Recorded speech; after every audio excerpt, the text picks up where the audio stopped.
সুপ্রিয় দর্শক, আসসালামু আলাইকুম। দেশ ও দেশের বাইরে থেকে যে যেখান থেকে আমার এই অনুষ্ঠান প্রতিনিয়ত দেখে থাকেন, কৃষি কথা ইউটিউব চ্যানেল থেকে তাদেরকে জানাই আন্তরিক শুভেচ্ছা ও অভিনন্দন।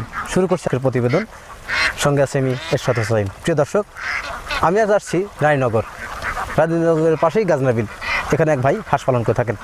হাঁস পালন করে তিনি কতটা স্বাবলম্বী হতে পারছেন এবং হাঁস পালন করে তিনি কতটুকু লসের সম্মুখীন আছেন, এই খোলামেলাগুলি আলোচনা করবো সেই খামারের কাছ থেকে।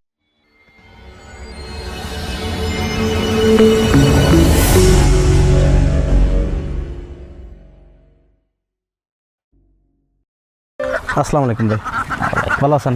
আপনার নাম কি? আমার নাম সুলতান। সুলতান। হাঁস পালন করার অভিজ্ঞতা আপনার কতদিন? আমার আজ 15 বছর। 15 বছর। আচ্ছা, এখানে আপনার কতগুলো হাঁস আছে? 700। 700। কি জাতের হাঁস আছে?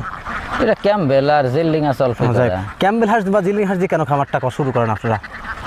ক্যাম্বেল হাঁসটা ভালো, দেখতে সুন্দর। দেখতে সুন্দর। আরো কিছু উপকারিতা আছে? ডিমের বিষয়, ডিমের বিষয় ডিম বেশি দেয়। ডিম বেশি দেয়। হ্যাঁ। আচ্ছা, ক্যাম্বেল হাঁস একটা হাঁস কি বছরে কি পরিমাণ ডিম দেয়? একটা হাঁস মনে করেন যে ও ঠিক মতন খাদ্য দিলে ওই মাঝে কিছু বাদ দেয়, তাছাড়া পারে একটা না। একটা না, এক বছর কতদিন গ্যাপ দিয়ে থাকে? ওই হয়তো 15 দিন 20 দিন 20 দিন গ্যাপ দিয়ে গ্যাপ দিতে হয়। আমার জানার মতো তো 2 মাস গ্যাপ দেয় না, 2 মাস হয় না, এক 1 মাস, 1 মাসের বেশি হয় না। গ্যাপ দেয় না? আপনি এই যে 750 পিস হাঁসের মধ্যে কি পরিমাণ ডিম আসছে এখন? এখন ডিম নাই বর্তমান। আর বর্তমান 200-250 আছে। 250 ডিম আছে। এত কম কেন ডিমের? ডিম খোরাক দিচ্ছি কম। আচ্ছা, খোরাক হাঁস প্রধানত কি খাবার খায়? হাঁস মনে করেন ধান, গম, পাশাপাশি আর কি খায়? আর কি খাবি, আর মাঠে খাওয়াই। এখন আপনারা কি খাবার দিচ্ছেন হাঁস? এখন ধান আর গম। ধান আর গম আর কি। আচ্ছা, বিলে বা মাঠে যে শামুকগুলো খায়, এগুলো তো আপনারা খাওয়ান কিভাবে? মাঠে ছাইড়ি দেই। মাঠে ছাইড়ি দেই। এখন তো বিলে পানি নাই বা শামুক ওই হয়তো শুধু বুঝে একটু ছাইড়ি দেই, হয়তো 1 ঘন্টা খায়, আবার নিয়ে এসে আপনার ওই ধান দেই। বুঝতে পারছি। ধান এখন কত টাকা মন কেনেন আর কি? ধান কিনতেছে 1050 হাজার আর কি। কি ধান খাওয়ান আপনারা হাঁসের জন্য? আপনার 28 29 মানে সন্না যা পাই ওই কিনে খাই। হাঁস পালন কি লাভবান হওয়া যায়? হ্যাঁ, হাঁস মনে করেন আমি 14-15 বছর করছি। মনে করেন যে করিয়ে একটা বাড়ি করছি, এটা বিল্ডিং করছি। বিল্ডিং করছেন? হ্যাঁ, বাড়ি করছেন, একতলা করে এই করছি। এটা সাউল মালয়েশিয়া। একটা বিল্ডিং করতে কত টাকা খরচ গেছে আপনার? 10 লক্ষ। 10 লক্ষ টাকা খরচ করছে। ছেলে পাঠাইছেন কত টাকা? ছেলে গেছে প্রায় 4 লাখ। 4 লাখ। মানে এটা কয় বছরের ইনকাম আপনার?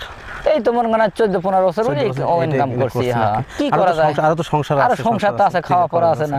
প্রিয় দর্শক, ভাই হাঁস পালন করে থাকা 14-15 বছর। ওনার অভিজ্ঞতা থেকে বললেন হাঁস পালন করে লাভবান হওয়া যায়। ওনার অভিজ্ঞতা থেকে যে কথাটা বললেন, ওনার বাসাতে একটা বিল্ডিং তৈরি করছে যার প্রায় 10 লাখ টাকার মতো খরচ গেছে। ওনার ছেলেকে মালয়েশিয়া পাঠাইছে, যার প্রায় 4 লাখ টাকার মতো খরচ গেছে। সব মিলে 14 লাখ টাকা এই 15 বছরের আয়ের একটা অংশ। আরো বাদ বাকি খরচ তো আছে, তার সংসার আছে, সামান্য একটু জমি রাখছে। কতখানি জমি করছেন? আধা বিঘা জমি করছেন আর কি। সব মিলে আলহামদুলিল্লাহ খুব ভালো আছেন। আপনি কি মনে করেন এই পেশার আগে আপনি কিসের কাজের সাথে জড়িত ছিলেন? কৃষি কাজ করতাম। কৃষি কাজের সাথে হাঁস পালন লাভবান না? হ্যাঁ, হাঁস পাললে লাভবান ভালো আর কি। প্রিয় দর্শক, কৃষি কাজের সাথে হাঁস পালন লাভবান হওয়া যায়। হাঁস পালন করে আমার এই ভাই উনি আজ অনেক কিছু করছেন। তো আপনারা খামার করেন, লাভবান হন, ওনার মতো চেষ্টা শুরু করেন। আচ্ছা, হাঁস পালন করতে গিয়ে যেসব সমস্যা মানুষ পড়ে থাকে, যেমন বিভিন্ন সমস্যা হয়, এই সমস্যার জন্য আপনারা কী করেন? এই সমস্যা মনে করেন হাঁসের বাবদে নাকি? হ্যাঁ, হাঁসের ভ্যাকসিন করি। হাঁসের ভ্যাকসিন তার ও সমস্যার জন্য যেমন ওষুধ খাওয়ান। কি আপনার বিভিন্ন রকম ওষুধ, ওই খাবার ওষুধ। হাঁসের কি রোগ হয়ে থাকে? হাঁসের রোগ হলো কলেরা, ডাক প্লেরা আর কি। তাছাড়া আর কি রোগ হয়? আর কোনো রোগ হয় না। এই ডাক প্লেয়ার অলিপারে হয়তো আপনার চুনি হাগে ওই বসে পড়ে, মাথা মুতি ফুলে যায়। আর এই ডাক প্লেয়ার অলিপারে মানে একবার বসে পড়ে, হেঁচড়ে হয়ে যায়, মানে প্যারালাইসিস হয়। ডাক কলেরা হলে ডাক প্লেয়ার হলে কলেরা হলে মাথা ফুলে যায়। প্রিয় দর্শক, কলেরা এবং ডাক প্লেয়ার দুটোর তফাৎটা উনি আমাকে বললেন যে কলেরা হলে উনি কি করেন, সেটা হচ্ছে ডাক কলেরার যে লক্ষণ আর রোগের লক্ষণটা দেখায় সেটা হচ্ছে ওর পায়ে প্যারালাইসিস হয়ে যায়। আর ডাক প্লেয়ার যে লক্ষণটা দেখায় যে পায়ে প্যারালাইসিস হয়ে যায়, এবং ডাক কলের যে লক্ষণটা দেখায় সেটা হচ্ছে মাথা ফুলে যায়, চোনা পায়খানা করে এবং এক জাত থম ধরে বসে থাকে, হাঁস খাওয়ার দাওয়া কমে যায়। এটা হচ্ছে ডাক পিলারের লক্ষণ। আচ্ছা, এই রোগের জন্য আপনারা কি কি ওষুধ ব্যবহার করে থাকেন? মেলা রকম ওই যে সব ফালা টালা দিছি, মানে বিভিন্ন ধরনের। এটা খাবার দেওয়ার নিয়মটা কি? খাওয়ার নিয়ম হলো আপনার পানির সাথে দেই। পানির সাথে কখন দেন? হ্যাঁ, এই রাতে দেবো। রাত এই সন্ধ্যার পরে এখন আজ ঘরে দিয়ে দিবেন? ঘরে দিয়ে হারি দেবো। তারপর সারাদিন তো আর দেন না? না, সারাদিন দেই না। ধান এই 780 কি পরিমাণ ধান লাগে আপনার? এখন বর্তমানে আমি কম দিচ্ছি, 2 মণ দিচ্ছি। 2 মণ ধান দিচ্ছেন। হ্যাঁ, তারপর কিছুদিন- পরিপূর্ণ কতটুকু ধান লাগে আপনার?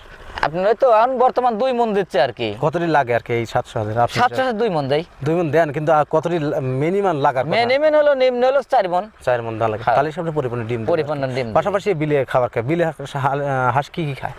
বিলে শামুক খায়, পোকামাকড় খায়, এইটা খায় আর কি। এইটা খায়। সব মিলে আলহামদুলিল্লাহ খুব ভালো আছে। নতুন যারা খামার করবে তারা যদি হাঁসের খামার করে থাকে তারা কি লাভবান হতে পারবে? হ্যাঁ, লাভবান হতে ধৈর্য পারবে। ধরলে তো হবেই।